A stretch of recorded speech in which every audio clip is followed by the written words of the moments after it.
Toujours pour le groupe socialiste républicain et citoyen, Monsieur Christophe Prémat. Merci Madame la Présidente, Madame la Ministre, Monsieur le Secrétaire d'État de l'Enseignement supérieur de la Recherche. Pardon pour le micro.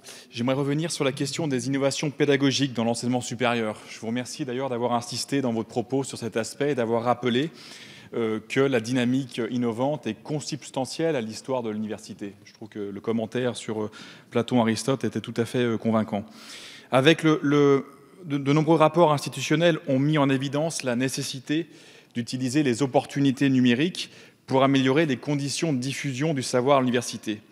Avec le développement des MOOC, donc la formation des cours en ligne qui sont ouverts à tous, les institutions universitaires se sont largement appropriées, je pense au cas de la plateforme Fun, ces nouvelles méthodes pour engager la révolution de la formation continue. En même temps, le réductionnisme au numérique peut rapidement être une impasse. On constate, notamment dans les pays anglo-saxons, une tendance croissante à la généralisation de la pratique de la pédagogie inversée, flipped classroom. Si les étudiants ont la possibilité de travailler autrement, on peut travailler à la maison, on peut préparer, ces pratiques ne sont pas les seules au cœur des innovations pédagogiques actuelles. L'objectif serait plutôt de favoriser l'hybridation des pratiques pédagogiques et de pouvoir mêler des approches de l'éducation formelle et informelle, au sens où même l'entendait un certain Célestin Freinet. Cela supposerait de replacer les sciences de l'éducation au centre du développement professionnel des enseignants-chercheurs afin qu'ils puissent mettre en place de nouveaux outils pédagogiques indexés sur la recherche-action. Avec la recherche-action, les savoirs humains sont en prise directe avec leur objet pour dynamiser et anticiper les changements sociaux, et je pense en particulier aux conceptions développées par des chercheurs tels que René Barbier.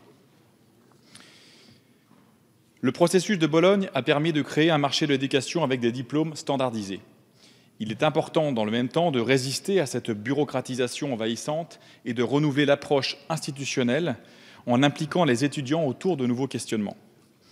Je me félicite que Madame la Ministre ait rappelé aussi, après notre collègue, l'expression de Joseph Stiglitz de société apprenante, car c'est exactement l'objectif, avec les sciences sociales, d'adapter les questionnements en rapport aux institutions. Les sciences de la nature et les sciences environnementales sont adaptées à ces pédagogies de recherche-action où l'apprentissage et la recherche sont susceptibles de modifier la perception des présupposés de départ. Madame la Ministre, Monsieur le Secrétaire d'État, pensez-vous que dans le cadre d'une stratégie de l'enseignement supérieur, on puisse en France mettre davantage l'accent sur le développement spécifique de la recherche-action dans les innovations pédagogiques plutôt que de se référer systématiquement aux méthodes de la pédagogie inversée? Et si oui, par quels moyens, à quelle échéance et à quel coût? Je vous remercie. Merci, Monsieur le Secrétaire d'État. Merci, Monsieur Prémat. Sans revenir sur l'intervention que j'ai faite sur l'innovation pédagogique et l'innovation numérique, mais surtout l'innovation pédagogique, je veux ajouter deux compléments. Premièrement, vous confirmez que nous souhaitons absolument que le prochain programme d'investissement d'avenir mette au cœur de ses préoccupations des moyens supplémentaires pour les établissements, universités, écoles, qui s'engageront puissamment sur l'innovation pédagogique et ou l'innovation numérique. C'est absolument majeur. On est à l'aube d'un bouleversement considérable, encore une fois, qui tient beaucoup aux apports de sciences nouvelles et pas seulement le numérique, les sciences cognitives, le traitement de masse des données, donc tout le caractère prédictif que ce traitement peut permettre pour lutter contre les scolarisations ratées. Et donc, nous souhaiterons vraiment faire un effort tout particulier sur ce point. Deuxième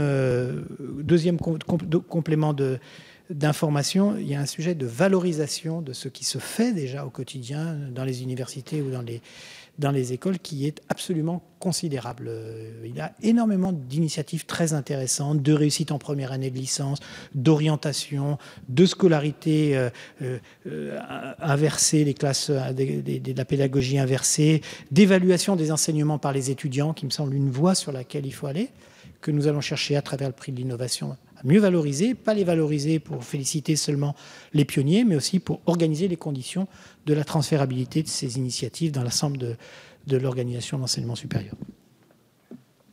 Merci. Pour le groupe